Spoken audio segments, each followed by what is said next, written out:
Now, I want to pull up this story because I'll tell you this. With the Zuckerberg thing, the one I agree with you. We need to win the culture war. And I will say this. One of the reasons I'd probably just outright vote for Ron DeSantis is that he went after big tech in any way. Mm-hmm. We have this story. If you head over to Instagram and take a look at Mr. Luke We Are Change, that's his Instagram handle is at Luke We Are Change.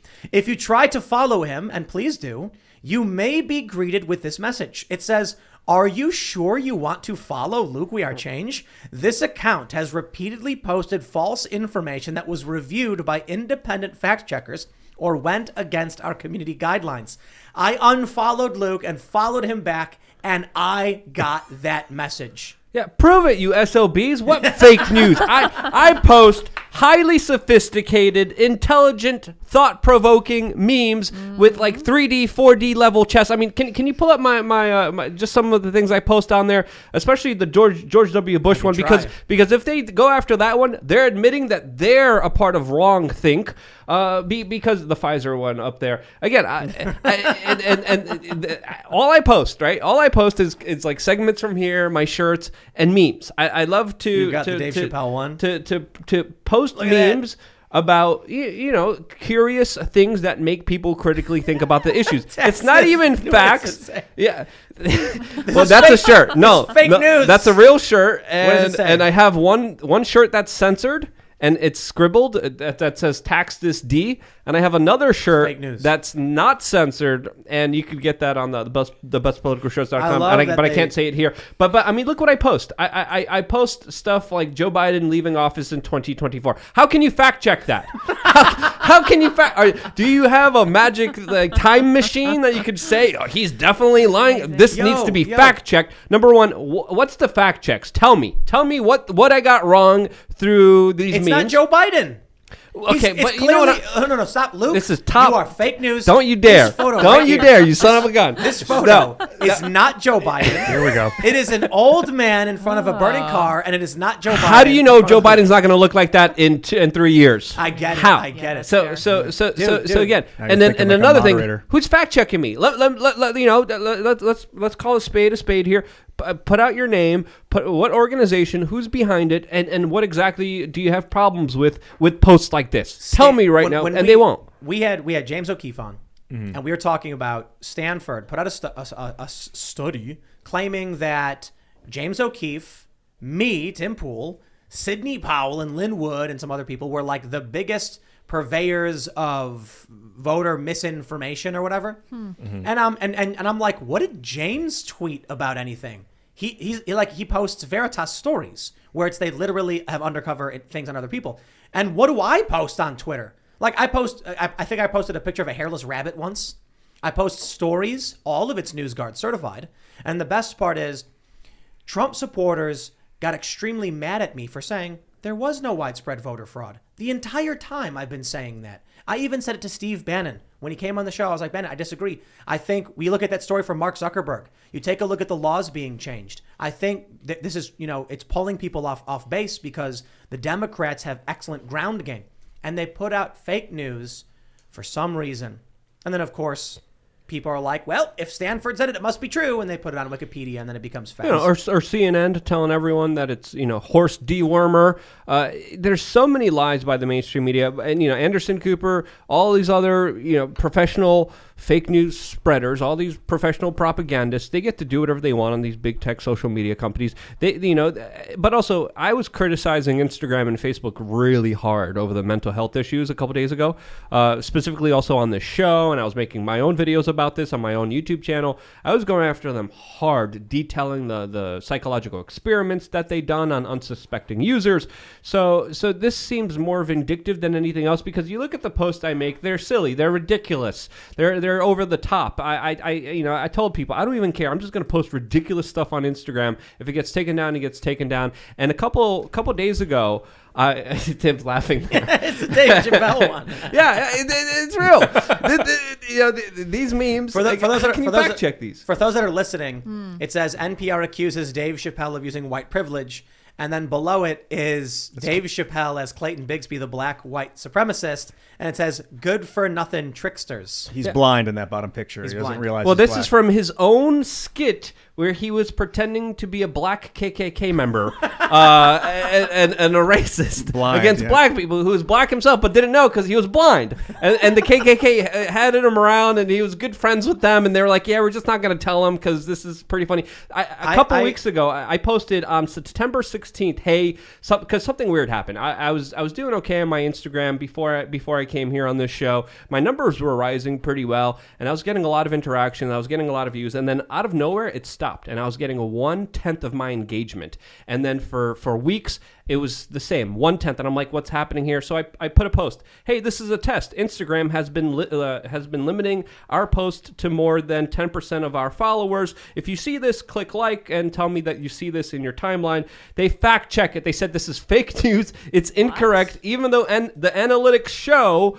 a 9/10 drop in audience interaction suddenly without me changing anything or changing any way that I post or interact with audience members. So they're even fact checking, saying that it's false, that they're limiting me to my audience, which they clearly are through the analytics, through the numbers. And this is the world that we're living in right now, where memes like this, memes that again, Great memes. that again, I'm not making any stance here. I'm not telling people what to do here. I'm just trying to make people laugh and think a little bit. And for them to target this is ridiculous and absolutely a sham, a huge injustice, and ridiculous to say the least. Just as ridiculous as the memes. I mean, the George W. Bush one that I posted, we don't have to show it here, but if they flag that one, that means that they're committing wrongthink. All right, that's the level of sophistication of meme warfare that we have going on here. That again is extremely important. I remember coming on the show, I said memes are going to be the thing that are going to change the landscape of our political dichotomy. I really do truly believe in them. And I think that's why they're going after satire now, which I said, they're going to figure out how to go after satire. I think this is the first step in that direction. They've been doing this. This is why they had to ban the Donald, because memes got Trump elected. Yeah. Maybe not like the core of his platform, but it gave him the bump he needed.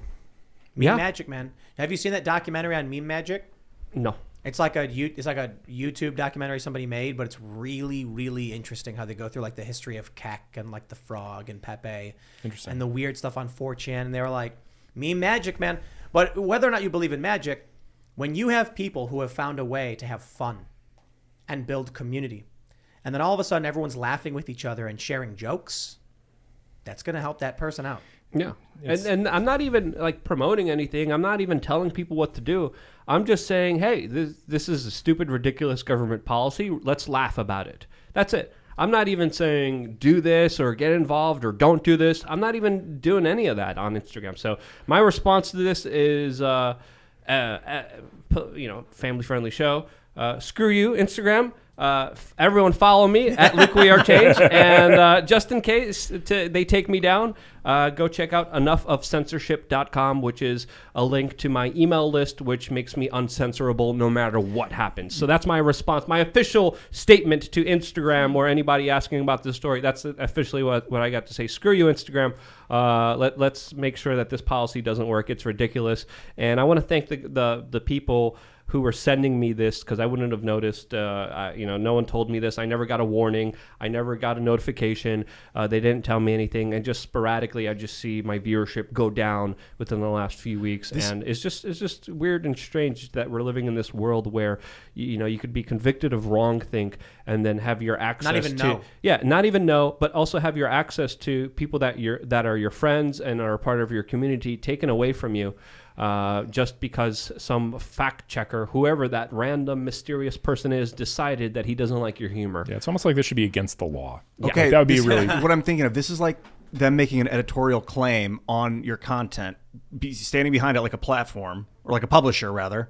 I had a long conversation about Section 230 last night and about editing Section 230, basically fixing it so that maybe companies that make editorial claims like this account is responsible for X then become considered publishing news. But we don't even have to argue that. No, hold on. Will, take it away. So I actually there's two parts of it, right? There's the making the weird little editorial claim about you, Luke, right? Which is the most hilarious thing, because it's like, it either is fake or it violates our community guidelines. We're not going to tell you which one. Like, lawyers would laugh at that, right? It's stupid. And then there's the actual throttling. Now, if it weren't for the throttling, I think this, if anything, would make you more popular, because it's such an obviously ridiculous way to try and indict someone. They've said some things that are false based on someone saying they were false. We're not going to tell you what was false, who determined it. Like, it would be BS. It's the throttling that's the problem. And so it's like those Twitter notifications when they put them on. Like, I don't think those are a big problem. It's the algorithmic throttling that is really wrong. And so, it's hard to say anything about when they make these statements, they are speaking, right? And I think that they do have a First Amendment right to speak. If they want to put stuff at the bottom of my tweets, that's their right. If they're constraining my ability to reach my audience, then they're censoring. And that's different. Yeah. And I don't think they have a guaranteed First Amendment right to censor people. Does the First Amendment check out in private companies like this, though? So the First Amendment, this is actually an interesting area of the law. Like, the question is, can a state or a government give additional First Amendment rights or additional speech rights to their citizens on private platforms, right? And the answer to that, the case that's closest is a case is called Pruneyard Shopping Center. It's based on a California question about whether people had the right to petition in shopping malls. Basically, like, there was a state law in California that said, or a California Supreme Court decision that said, our citizens have the right to petition in shopping malls as a First Amendment right under our California Constitution. And the shopping mall owner's like, but that's a violation of my First Amendment rights. Like, I don't want to be I have a freedom of association right. I don't want to be associated with this random petitioner. It's also, free speech, right? I have the right to censor, like, et cetera. And the Supreme Court's like, no, you don't. No one's associating you to speech. You have the ability to say what you want to say. And as a result, your speech rights aren't implicated.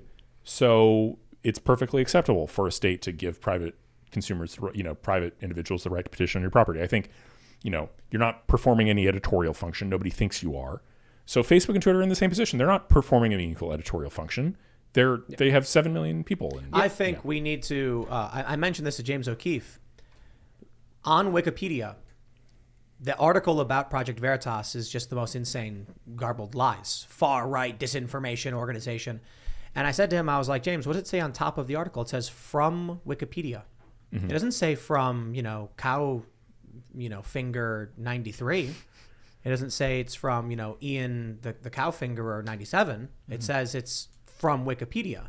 And if Wikipedia is taking the byline on this one, aren't they responsible for that speech presented on that platform? Yeah. Not currently. Another thing to really kind of entertain here is one of the things that made the internet so amazing, so wonderful, was the free access to whoever you wanted to follow. You followed someone, you saw their content. It was incredible. It was amazing. We don't have that anymore. You follow someone, you may see their stuff, you may not see their stuff. There's a carefully curated algorithm that has long-term psychological negative effects on the population that is rising suicide levels, that is rising self-hurt incidences, that is rising levels of depression, that is rising the levels of psychological disorders. And this is because now they're carefully curating what information you get to hear and not hear. I mean, and that decision should be up to a human being saying, I want to follow him. I want to see what he posts.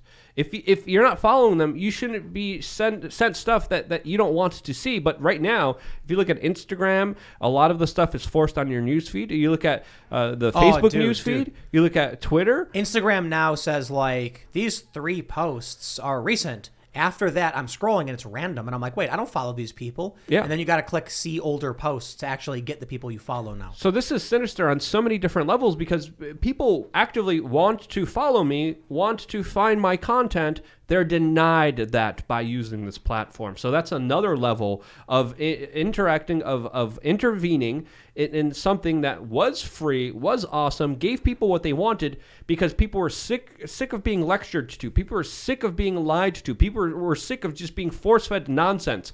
Now we're back to the day and age where they're force-fed nonsense every single day while restricting the small and independent voices that made them as popular as they are. Regarding the shopping mall metaphor, would the shopping mall then be allowed to put up a sign, like the petitioners over there, the shopping mall have a sign that says petitioners that way, lying about it? Could they do that? And could they have a sign that said, liar, pointing at the petitioners? The latter, sure, right? Like that's a speech right. Like again, they're on their own property. They have the right to speak and say these people are lunatics who are going to hell. Who knows, right? And then on the first one, deceiving, then that might be thwarting the underlying right to speak, which is a little different. So you could argue that changing the algorithm without their knowledge is a form of deceit.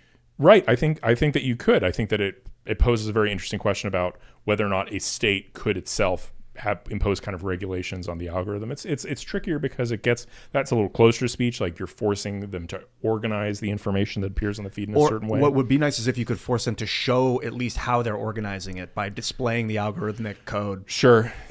Is there an argument to make here about the manipulation of the newsfeed that is creating self-harm and psychological disorders? Because there are medical studies that are showing that, if you show certain images, you do have a certain psychological effect on a human being. And I think there's a lot of correlation with social media use and, depression, suicide, everything that I talked about before. Is there even some kind of room in court to maneuver to say this social media caused actual real life harm? Well, I mean, you have that you can't you can't force people to speak, right? That's part of the First Amendment is that you can't force people. That's compelled speech. That's also a First Amendment violation. So that's part one. Part two is that there are specific categories of the law that are where speech is unlawful. Defamation, right? Yeah. So is this considered defamation?